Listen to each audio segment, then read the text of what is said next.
আলাইকুম। সবাই কেমন আছেন? আশা করছি ভালো আছেন। আপনাদের দোয়া এবং আল্লাহর রহমতে আলহামদুলিল্লাহ আমরাও ভালো আছি। এই তো আজকে শুক্রবারের রান্না নিয়ে চলে আসলাম আপনাদের সাথে শেয়ার করার জন্য। আজকে আবারও আমি মুরগির মাংস রান্না করছি। মুরগির মাংসটাকে খুব ভালোভাবে কষিয়ে নিয়েছিলাম। ভাজাই রাখবো, আজকেও ঝোল রাখবো না। আর তারপর মুরগির মাংস রান্না হয়ে গেলেই সেই কড়াইয়ের মধ্যে আমি বেগুন আলু একটু সবজির মতো করে রান্না করব। তো বেগুন আলুটাকে প্রথমে ভালোভাবে কষিয়ে নিয়ে মুরগির মাংসের কিছু গলা গিলা পা হাড়হাড্ডি আর কি দিয়ে বেগুন আলুটাকে ভালোভাবে কষিয়ে ওই মাংসের কয়েকটা পিস দিয়ে দিলাম। দিয়ে এখন এই যে ঝোলের পানি দিয়ে দিব।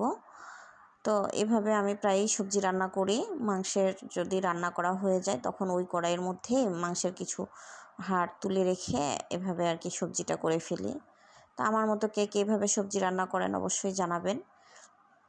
এই সবজিটাতে অবশ্য অনেক বেশি মশলা অ্যাড করতে হয় না, মাংসের যে মশলাটা থাকে এটাতেই রান্নাটা হয়ে যায়। এই তো আজকের রান্না মুরগির মাংস আর বেগুন আলু এই যে সবজি। তো এই তো আমি প্রতিদিন আমার রান্নার ভিডিওগুলোই আপনাদের সাথে শেয়ার করি। তো আমার ভিডিওগুলো যদি আপনাদের ভালো লাগে অবশ্যই লাইক কমেন্ট শেয়ার করে পাশে থাকবেন। আমাকে ফলো দিতে ভুলবেন না। ধন্যবাদ সবাইকে। আল্লাহ।